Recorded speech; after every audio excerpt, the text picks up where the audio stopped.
Satana makes shameful suggestions. In time, he lost consciousness.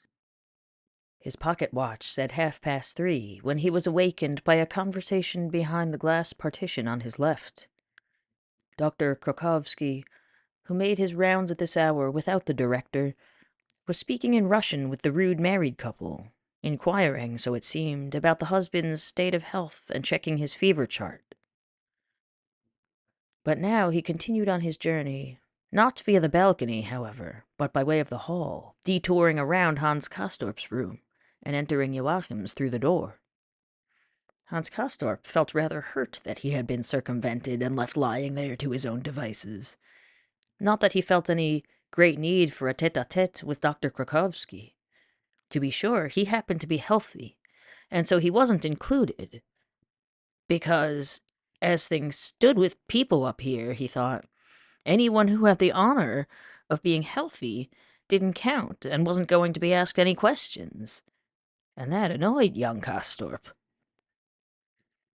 After spending 2 or 3 minutes with Joachim, Dr. Krakowski moved on down the row of balconies, and Hans Castorp heard his cousins say that they should get up now and get ready for their afternoon snack. Fine, he said, and stood up. But he felt very dizzy from lying there for so long, and the unrefreshing semi-sleep had left his face badly flushed again, although his body felt chilled all over. Perhaps he had not been covered warmly enough. He rinsed his eyes and washed his hands, combed his hair, and set his clothes to rights. He joined Joachim in the corridor. "Did you hear that Herr Albin?" he asked as they descended the stairs. "But of course," Joachim said. "The man should be disciplined. Disrupting the afternoon rest period with his chatter and getting the ladies so upset that he sent them all back for weeks. Gross insubordination. But who wants to play the informer? And besides, most people find that sort of talk entertaining." "Do you really think it possible," Hans Castorp asked, "that he's serious about applying that foreign object, slick as a whistle, as he puts it?" "Oh, indeed," Joachim replied. "It's certainly not impossible. That sort of thing happens up here. 2 months before I arrived, a student who had been here for a long time went for his checkup and then hanged himself out in the woods. Everyone was talking about it my first few days here." Hans Castorp's mouth gaped wide. "Well, I can't say that I'm feeling all that well here with you," he declared. "It's possible I'll not be able to stay on, that I'll have to leave. Would you be offended?" "Leave? What's gotten into you?" Joachim exclaimed. "Nonsense, you've only just arrived. How can you judge after only 1 day?" "Good Lord, is this still just my first day? It seems to me as if I'd been up here with you all for a long, long time." "Now don't start theorizing about time again," Joachim said. "You had me all confused this morning." "No, don't worry, I've forgotten it all," Hans Castorp replied. "The whole complex. And my mind isn't the least bit clear now. That's all over. So now it's time for tea." "Yes, and then we'll walk up to that same bench from this morning." "Good God. Well, let's hope we don't run into Settembrini again. I'm incapable of taking part in another learned conversation today. Let me tell you that ahead of time." The dining hall offered every beverage one could imagine might be drunk at tea time. Miss Robinson once again drank her bloody red rose-hip tea, and the grandniece was back to spooning yogurt. There were also milk, tea, coffee, hot chocolate, even bouillon, and guests on all sides who had spent the last 2 hours resting after their heavy dinner were busy spreading butter on large slices of raisin cake. Hans Castorp had them bring him tea, and he dunked Zwieback in it. He tried a little marmalade, too. He took a good look at the raisin cake. but the thought of eating any of it literally made him shudder. And for the fourth time, he sat at his place in this hall, with its simply but brightly decorated vaulted ceiling and its 7 tables. A little later, around 7 o'clock, he would sit there a 5th time. That would be for supper. And in the brief, worthless time in between, there was a walk to the bench up on the mountain slope, right next to the water trough. The path was teeming with patients, so that the cousins frequently had to greet people. Then it was back to the balcony for another rest cure, a fleeting, shallow hour and a half. Hans Castorp felt chilled and shivered badly. He dressed painstakingly for supper, and seated between Miss Robinson and the teacher, he ate julienne soup, pot roast with vegetables, and 2 pieces of a torte with layers of just about everything: macaroon, buttercream, chocolate, fruit jam, and marzipan, followed by a very good cheese and pumpernickel. He again ordered a bottle of Kulmbach beer to go with it, but he had drunk only half a glass when it became obvious to him that he belonged in bed. His head was buzzing, his eyelids were like lead, and his heart beat like a little kettle drum. And to add to his agony, he took a notion that pretty Marussia, who was sitting bent forward, her face buried in the hand with the ruby ring, was laughing at him, even though he had taken considerable pains not to give her any reason to do so. Far in the distance he could hear Frau Sturr telling some story, or making some claim that seemed so absolutely crazy that in his confusion he was not sure whether he had heard it right, or if what Frau Sturr was saying had been transformed into nonsense inside his head. She was explaining that she knew how to prepare 28 different sauces for fish, and she would stake her reputation on the fact, although her husband had warned her not to speak about it. "Don't say anything about it," he had said. "No one will believe it, and even if they do, they'll simply find it ridiculous." All the same, she was quite willing to confess before one and all that she could prepare a total of 28 different fish sauces. This was just too horrible for poor Hans Castorp. In his dismay, he pressed his hand to his brow and simply forgot that he had a bite of pumpernickel and cheddar in his mouth, ready to be chewed and swallowed. He still had it in his mouth when everyone stood up to leave. They exited through the glass door on the left, that nuisance of a door that was always slamming shut and led directly into the front lobby. Almost all the guests went out this way, because it turned out that for an hour or so after supper, people gathered informally in the lobby and the rooms opening off it. The majority of the patients stood about chatting in little groups. 2 green folding tables had been set up for devotees of games, dominoes at the one, bridge at the other, although only young people were playing cards, among them Herr Albin and Hermine Kleefeld. In the first social room there were also a few optical gadgets for their amusement. The first, a stereoscopic viewer, through the lenses of which you stared at photographs you inserted into them. A Venetian gondolier, for example, in all his bloodless and rigid substantiality. The second, a long tube-like kaleidoscope that you put up to one eye, and by turning a little ring with one hand, you could conjure up a magical fluctuation of colorful stars and arabesques. And finally, a little rotating drum into which you placed a strip of cinematographic film and then looked through an opening on one side to watch a miller wrestle with a chimney sweep, a schoolmaster paddle a pupil, a tightrope walker do somersaults, or a farmer and his wife dance a rustic waltz. Laying his chilled hands on his knees, Hans Castorp gazed into each of these apparatuses for a good while. He spent some time beside the bridge table, where the incurable Herr Albin, his mouth drooping at the corners, played his cards with a worldly nonchalance. Dr. Krokovsky was sitting off in one corner, engaged in lively, cordial conversation with a semicircle of ladies, including Frau Stör, Frau Iltis, and Fräulein Davy. The occupants of the good Russian table had withdrawn to a smaller adjoining salon that was set off from the game room by heavy curtains. They formed their own intimate clique.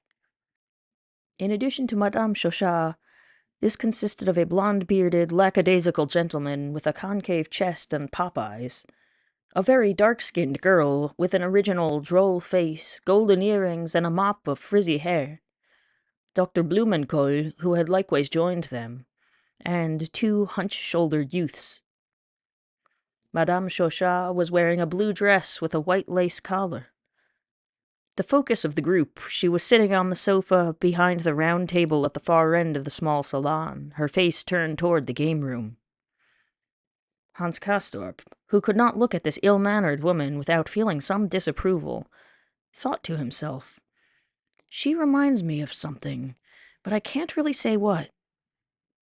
A tall man of about 30 and with thinning hair was sitting at a small brown piano, and he played the wedding march from A Midsummer Night's Dream 3 times in a row. And when a few of the ladies begged him, he first gazed deeply and silently into the eyes of each one after the other, and started playing the melody yet a 4th time. "Might I inquire how you are feeling, my good engineer?" asked Settembrini, who had been strolling about among the guests, his hands in his pockets, and now came up to Hans Castorp. He was still wearing the same grey Petersham coat and pastel-checked trousers. He smiled as he addressed him, and once again Hans Castorp felt sobered at the sight of that delicate, mocking curl of the lip under the sweep of the black mustache. All the same, he stared at the Italian with bloodshot eyes and a rather foolish, slack mouth. "Oh, it's you," he said, "the gentleman from this morning's walk, whom we met up there on the bench, next to the water trough. Of course, I recognized you at once. Would you believe," he went on, although he was quite aware that he should not be saying this, "that at first glance this morning I took you for an organ grinder? It was, of course, pure foolishness on my part," he added, when he saw Settembrini look at him with a cool, searching eye. "Dreadful foolishness, to be sure. It's really totally inconceivable how of all the things in the world I could have— Please don't trouble yourself over it. It doesn't matter," Settembrini responded, after first silently regarding the young man for another moment. "And how did you spend your day? The first one of your stay at our cozy resort here?" "Thanks for asking. Quite as per regulation," Hans Castorp answered.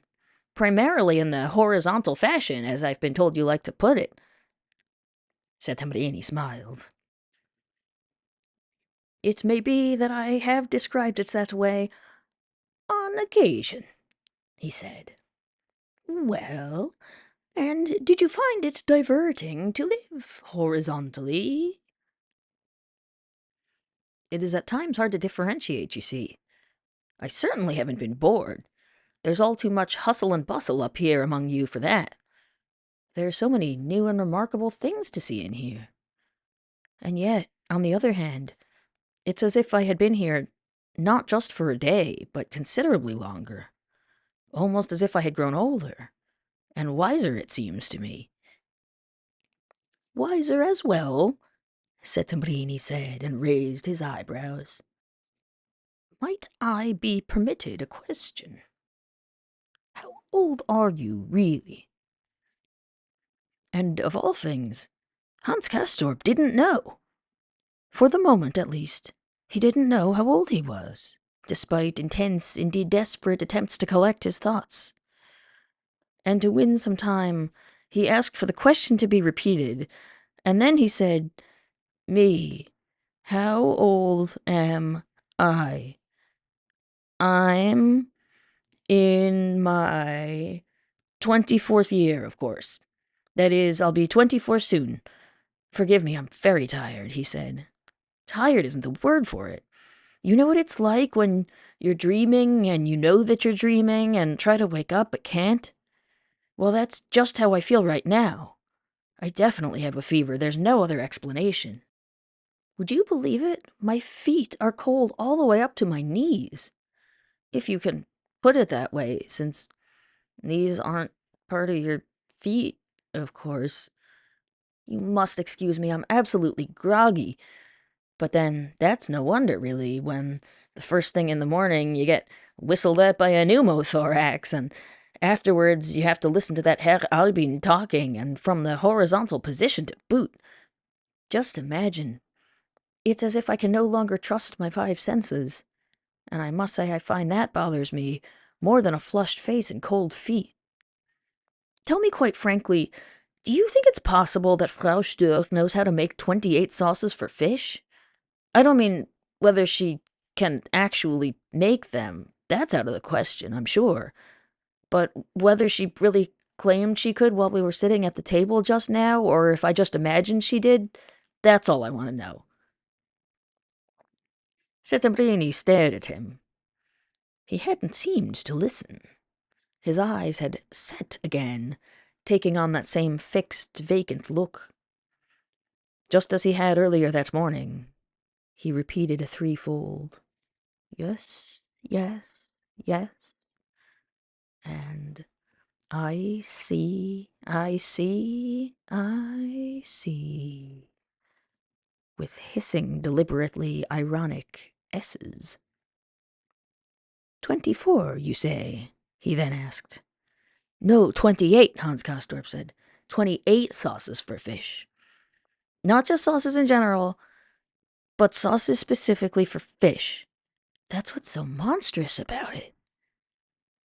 My good engineer, Settembrini said, angrily admonishing him, pull yourself together, and leave me out of such depraved nonsense. I don't know what you're talking about, and I don't want to know. In your 24th year, you say? Please, permit me one more question, or, if you will, a modest suggestion.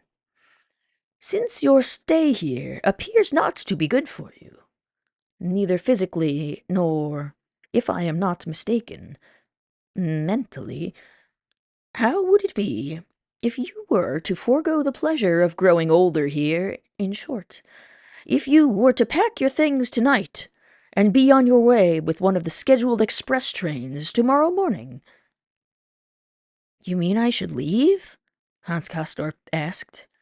When I've only just arrived? But no, how can I possibly decide about that after only one day? And as he said it, quite by chance, he caught a glimpse of Frau Chauchat in the next room, head on, her narrow eyes and broad cheekbones. What is it, he thought? What or who is it that she reminds me of, for heaven's sake? But try as he might, his weary brain could find no answer.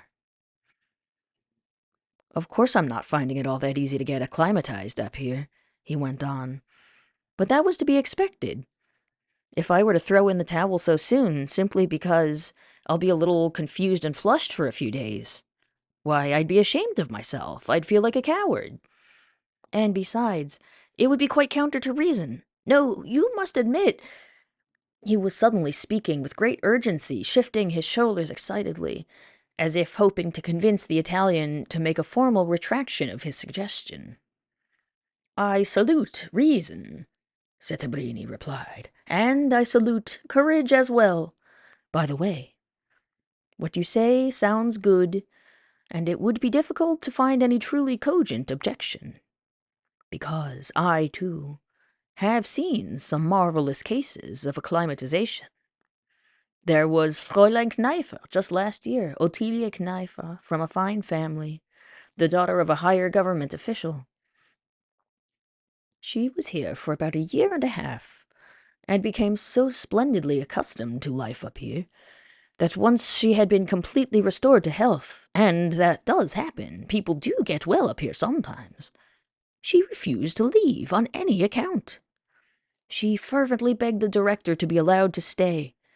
She simply could not, would not return home. This was home to her. This was where she was happy. But there was such a press of people wanting to get in, and they needed her room. Her pleas proved in vain, and they insisted that they would have to dismiss her as healed. Ottilie came down with a high fever, let her chart just shoot up with a vengeance, except that they found her out by substituting a silent sister for her usual thermometer. You don't yet know what that is. It's a thermometer without any markings, and the doctor checks it by laying a scale up against it and draws the chart himself. Ottilie, sir, had a temperature of 98.4. Ottilie had no fever. And so she went for a swim in the lake. It was only the beginning of May, still with frost at night, but the lake was no longer ice, a degree or two above freezing, in fact. She stayed in the water for a good while, trying to catch her death of something. And with what success? She remained perfectly healthy. She left us in agony and despair, deaf to her parents' words of comfort. What is there for me down below, she kept crying. This is my home. I don't know what became of her. But it seems you're not listening, are you, my good engineer? If I'm not quite mistaken, you're having difficulty staying on your feet. Lieutenant, do take your cousin here, he said, turning to Joachim, who had just arrived, and put him to bed. He is a man who unites reason with courage, but he's a little indisposed this evening. No, really, I'm over it, Hans Castorp protested. A silent sister, then, is merely a column of mercury without a scale. You see, I was paying complete attention. But all the same, he took the elevator up with Joachim and several other patients. The festivities were over for today. People were scattering to their balconies or the lounging areas for the evening rest cure. Hans Castorp followed Joachim to his room. The corridor floor with its coconut runners undulated gently under his feet, but he found that it was not all that unpleasant a sensation. He sat down in Joachim's large flowered armchair. There was a chair like that in every room, and lit a Maria Mancini. It tasted like paste, like coal, like anything except what it should. Nevertheless, he continued to smoke it as he watched Joachim get ready for his rest cure, slipping into his tunic-like house jacket, putting an old overcoat on over that, and then taking the nightstand lamp and his Russian grammar with him out to the balcony, where he turned on the lamp, stuck his thermometer in his mouth, sat down, and began to wrap himself with amazing dexterity in two large camel-hair blankets that lay spread over the chair. Hans Castorp watched in frank admiration of how deftly he performed the task of throwing one blanket over the other. First the left side, flung lengthwise all the way up under his armpit, then the bottom tucked over his feet, and then the right side so that it finally built a smooth, regular package with only head, shoulders, and arms sticking out. You do that very well, Hans Castorp said. It's a matter of practice, Joachim responded, holding the thermometer firmly between his teeth as he spoke. You'll learn how to. We'll definitely have to find a couple of blankets for you tomorrow. You'll be able to use them down below again, too. They're an absolute necessity up here, especially since you don't have a fur-lined sleeping bag. Well, I'm not going to lie out on my balcony at night in any case, Hans Castorp declared. I won't do that, let me tell you. That would really seem too strange. Everything has its limits. And there has to be some way for me to tell I'm only a visitor up here among you all. I'll sit here for a while yet and smoke my cigar just as usual. It tastes terrible, but I know it's good, and that will have to suffice for me today. It's almost 9 o'clock. Well, not quite 9 yet, sad to say. But once it's 1:30, that will be late enough for me to go to bed at something like a normal time. He felt a chill and shivered. First once, then several times.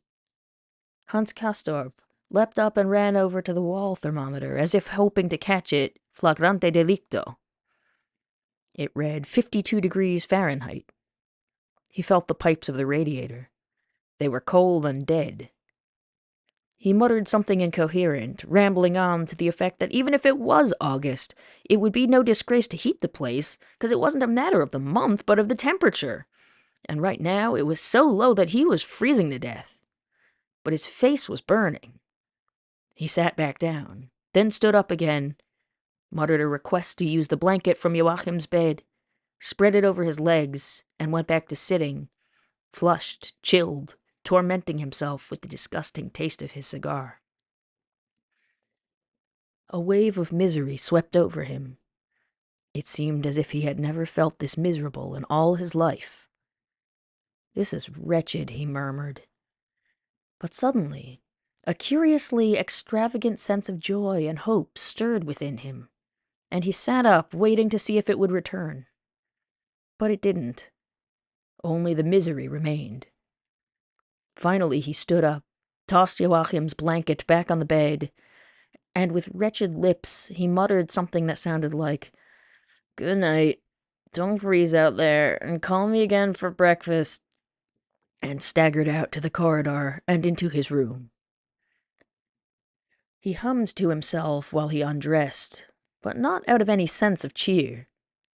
Mechanically, and without really paying attention, he went through the motions of the civilized ritual of getting ready for bed, poured pink mouthwash from a travel container into a glass and gargled discreetly, washed his hands with a fine, mild violet soap, and put on his long batiste nightshirt, the monogram HC embroidered on the breast pocket. Then he lay down and put out the light, letting his hot, muddled head fall back against the American woman's death pillow.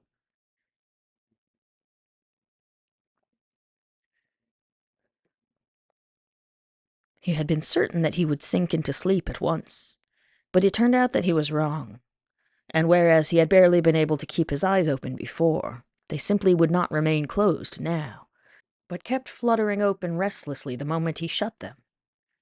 It was not his normal bedtime, he told himself, and then, of course, he had napped too often during the day. And someone was beating a carpet outside, which was less than probable, and indeed not the case. It turned out that it was his heart that he heard pounding somewhere far in the distance outside, just as if someone were walloping a rug with a wicker carpet beater. It was not totally dark in his room yet. Both Joachim and the couple from the bad Russian table had taken lamps out onto their balconies, and light was coming in through his own open door. And as Hans Castorp lay there on his back, his eyes blinking open and shut, he was suddenly visited again by an impression, one of the many he had experienced that day, an observation that he had tried on the spot to forget, both out of dismay and tact. It was the expression on Joachim's face when he had mentioned Marusia's physical attributes, that peculiar, woeful wrenching of Joachim's mouth, and the blotchy pallor of his tanned cheeks. Hans Castorp understood now, saw through it, discerning its meaning in such a new, exhaustive, and intimate fashion, that the carpet beater outside doubled both in pace and intensity, almost drowning out the sounds of the evening concert in Platz, because there was a concert down at the hotel again. An insipid, symmetrically fashioned operetta melody echoed through the darkness, and Hans Castorp whistled along in a whisper. A whistle can be whispered, you know, while his chilled feet kept time under his feather comforter.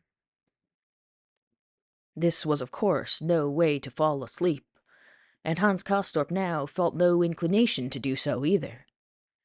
Now that he had such a new, vivid understanding of why Joachim had blushed, the whole world seemed new, and that sense of extravagant joy and hope stirred again deep within him.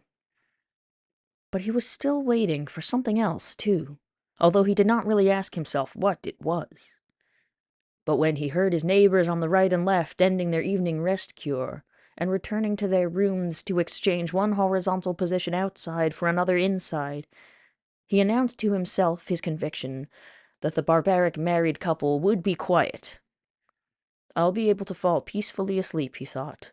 "They'll be quiet this evening, at least I certainly expect them to be." But they weren't, and in all honesty, Hans Castorp had not assumed they would be. To tell the truth, from his personal point of view, he would not have understood it if they had remained quiet.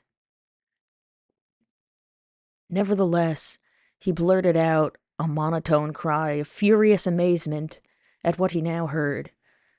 "Scandalous," he cried under his breath. "That's outrageous. Who would have thought it possible?" And periodically his lips returned to their whispered whistling of the operetta melody, which was still surging stubbornly in the distance. Sleep did come later, but with it came dreams even more torturous than those of the night before, and from which several times he started up in fright or in pursuit of some strange fancy. He dreamed that he saw Director Behrens wandering along the paths of the garden, his knees slightly bent, his arms hanging stiffly at an angle in front of him, matching his slow and yet somehow bleak strides to the rhythm of march music in the distance. When the director came to a halt in front of Hans Castorp, he was wearing glasses with thick circular lenses and was babbling nonsense. "Civilian, of course," he said, and without asking permission, extended 2 fingers of his gigantic hand and pulled down Hans Castorp's eyelid. Respectable civilian, I could tell right off, but not without talent, certainly not without talent for raising his general metabolism. Won't be stingy about a few little years, a few spiffing years of service with us up here. But whoops, gentlemen, do get on with your promenade," he cried, sticking both enormous forefingers in his mouth and giving a whistle so euphonious that the teacher and Miss Robinson, both shrunk in size, came flying through the air from different directions and sat down on the director's shoulders, one to the right, one to the left, just as they sat on either side of Hans Castorp in the dining hall. And then the director went hopping away, all the while pushing his napkin up behind his glasses to dry his eyes. It was unclear whether this was to wipe away sweat or tears. And now, as he dreamed on, it seemed to him that he was in the same schoolyard where he had spent his recesses for so many years, and he was just about to borrow a drawing pencil from Madame Chauchat, who also happened to be present. She gave him a reddish one, about half the normal length, in a silver holder, but at the same time she warned Hans Castorp in a pleasantly husky voice that he definitely had to give it back to her after class, and looked at him with her narrow, bluish-gray-green eyes set above broad cheekbones, and he tore himself out of his dream because he had it now and wanted to hold on to it, the person and situation that she had so vividly reminded him of. He quickly made sure he would remember it the next morning, because he could feel sleep and dreams enfolding him again. And soon he realized he was trying to get away from Dr. Krokowski, who was lying in ambush for him in hope of subjecting his psyche to dissection, which aroused in Hans Castorp wild, truly mad terror. His foot was injured, and he limped as he fled from the doctor, down along the balconies, squeezing past the glass partitions, and he took a possibly fatal leap down into the garden, and in his distress tried to climb the reddish-brown flagpole, and woke up in a sweat just as his pursuer grabbed him by the trouser leg. But no sooner had he calmed down and dozed off again than his situation took on a new shape. He was trying with his shoulder to push Settembrini off balance as he stood there smiling that refined, dry, ironic smile, just below where his full mustache swept handsomely upward. And it was the smile that offended Hans Castorp. "You bother me," he heard himself saying quite clearly.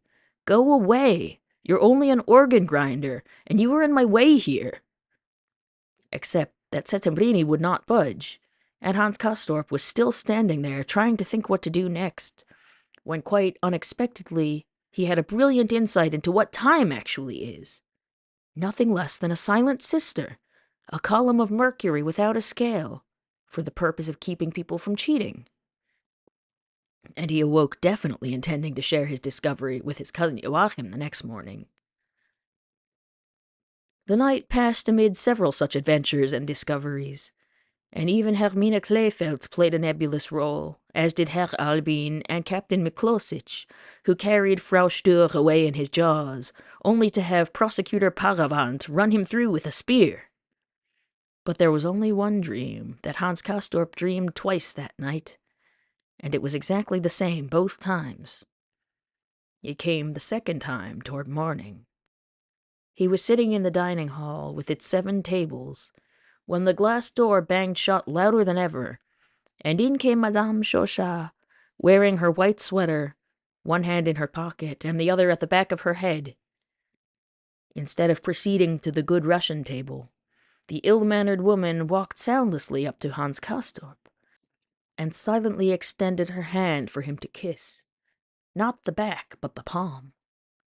And Hans Castorp kissed her hand, her unrefined, slightly broad hand, with its stubby fingers and jagged cuticles.